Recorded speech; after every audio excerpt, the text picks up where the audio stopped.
வணக்கம். தமிழ் ஃபுட் கார்னரில் இன்றைக்கி ஒரு ஈஸியான முறுக்கு எப்படி பண்ணுறதுன்னு பார்க்கலாம். இன்றைக்கி முறுக்குக்கு நம்ம அரிசி மாவும் கடலை மாவும் சேர்த்து பண்ணியிருக்கோம். இது நல்ல கிறிஸ்பியாக சூப்பர் டேஸ்டியாக இருக்கும். செய்கிறதும் ரொம்பவே ஈஸி தான். எப்படி பண்ணுறதுன்னு பார்க்கலாம். ஃபஸ்ட்டு இந்த பவுலில் 1 கப் அளவுக்கு அரிசி மாவு சேர்த்துக்கலாம். இது கடையில் வாங்கின அரிசி மாவு தான். இடியாப்பம் மாவு இருந்தால் கூட நீங்கள் அதை யூஸ் பண்ணிக்கலாம். நல்லா நைஸான மாவாக சேர்த்துக்கோங்க. இது கூடவே 1/2 கப் அளவுக்கு கடலை மாவு, 1 டீஸ்பூன் சீரகம், 1/4 டீஸ்பூனோட கொஞ்சம் கம்மியாக பெருங்காயத்தூள், தேவையான அளவு உப்பு.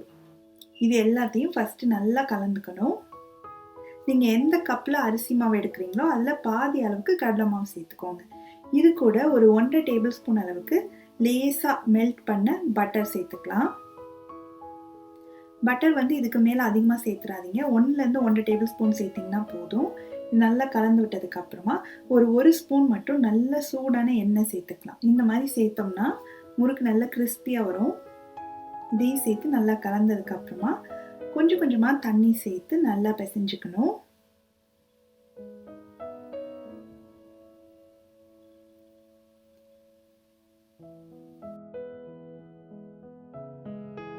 இந்த மாதிரி நல்லா கொஞ்சம் கொஞ்சமாக தண்ணி சேர்த்து சாஃப்டான பதத்துக்கு வர அளவுக்கு பிசைஞ்சு வச்சுக்கோங்க. நான் இந்த முறுக்கு உலக்கில் 3 ஓட்டை உள்ள அச்சு போட்டிருக்கேன். இதில் நம்ம ரெடி பண்ணி வச்சுருக்க மாவை இந்த மாதிரி சிலிண்ட்ரிக்கல் ஷேப்பாக பண்ணிவிட்டு உள்ளே வச்சிடலாம். நீங்கள் நிறைய குவான்டிட்டியில் பண்ணுறீங்க அப்படின்னா மாவை மூடி வச்சுருங்க. அப்போ தான் காயாமல் இருக்கும்.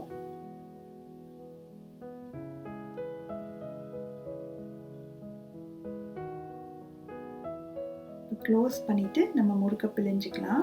நீங்கள் முறுக்கை பிழிகிறதுக்கு ஏதாவது ஒரு பிளாஸ்டிக் ஷீட்டோ இல்லாட்டி பட்டர் பேப்பரோ வாழை இலை எதில் வேணாலும் பிழிஞ்சிக்கலாம். அப்படி இல்லாட்டி நல்ல ஒரு அகலமான கரண்டியை வச்சுட்டு அதில் நம்ம பிழிஞ்சிக்கலாம். நான் இந்த மாதிரி கண் கரண்டி இருக்கு இல்லையா, அதில் ஃபஸ்ட்டு சுற்றிக்க போகிறேன்.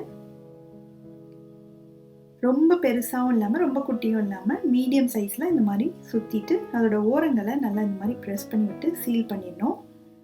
இதே மாதிரி ஒரு 2-3 கரண்டியில் நீங்கள் முறுக்கை நல்லா இந்த மாதிரி சுற்றி ரெடி பண்ணி வச்சுட்டு அதுக்கப்புறம் நம்ம எண்ணெயில் போட்டோம்னா ஈஸியாக இருக்கும்.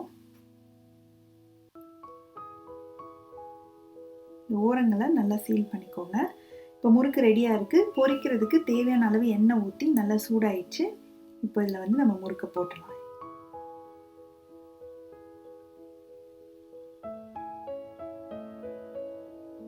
முறுக்கை போட்டுட்டு ஸ்டவ்வை மிதமான தீயில வச்சு கொஞ்ச நேரம் ஒரு சைடு நல்லா வேக விட்டுருங்க.